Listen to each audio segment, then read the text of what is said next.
Are we there now? There we go. Happy Mother's Day.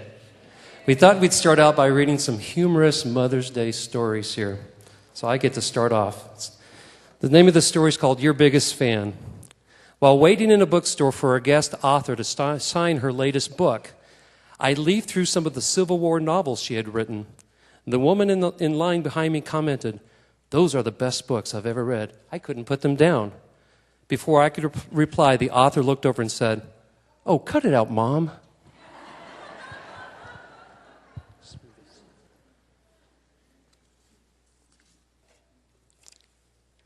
Peace and quiet.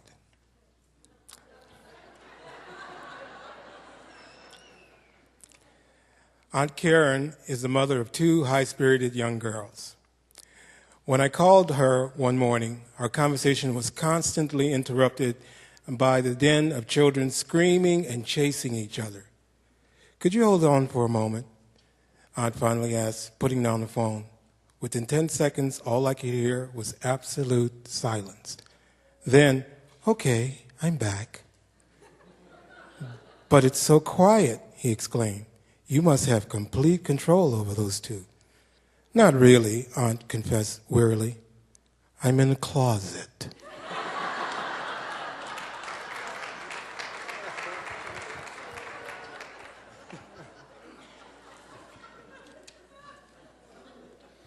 This one's told from the mother's perspective. So we had this great 10-year-old cat named Jack who just recently died. Jack was a great cat, and the kids would carry him around and sit on him, and nothing ever bothered him. He used to hang out and nap all day long on this mat in our bathroom. Well, we have 3 kids, and at the time of this story, they were 4 years old, 3 years old, and 1 year old. The middle one is Eli. Eli really loves chapstick. Loves it. He kept asking to use my chapstick and then losing it. So finally one day I showed him where in the bathroom I keep my chapstick and how he could use it whenever he wanted to, but he needed to put it right back in the drawer when he was done. Last year on Mother's Day, we were having the typical rush around and trying to get ready for church with everyone crying and carrying on. My 2 boys are fighting over the toy in the cereal box. I'm trying to nurse my little one at the same time I'm putting on my makeup. Everything is a mess, and everyone has long forgotten that this is a wonderful day to honor me and the amazing job that is motherhood. We finally have the older one and the baby loaded in the car, and I'm looking for Eli. I have searched everywhere, and I finally round the corner to go in the bathroom, and there was Eli. He was applying my chapstick very carefully to Jack's rear end. Eli looked right into my eyes and said, "Chapped." Now, if you have a cat, you know that he's right. Their little butts do look pretty chapped. And frankly, Jack didn't seem to mind. And the only question to really ask at that point was whether it was the first time Eli had done that to the cat's back or the 100th. And that's my favorite Mother's Day moment because it reminds us that no matter how hard we try to civilize these glorious little creatures, there will always be that day when you realize they've been using your chapstick on the cat's butt.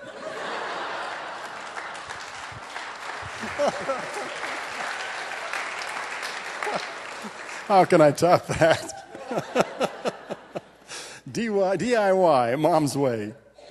While assembling my furniture, my friend Debbie asked my roommate's 5-year-old son to bring her a screwdriver. "Do you want a daddy screwdriver or a mommy screwdriver?" the little boy asked. Confused but preoccupied, Debbie absentmindedly said, "Bring me a mommy screwdriver." The child came back and handed her a butter knife.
M is for the million things she gave me. O means only that she's growing old. T is for the tears were shed to save me. H is for her heart of purest gold. Purest gold. E is for her eyes with love light shining.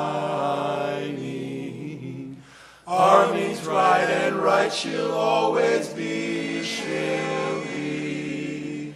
Put them all together, they spell mother.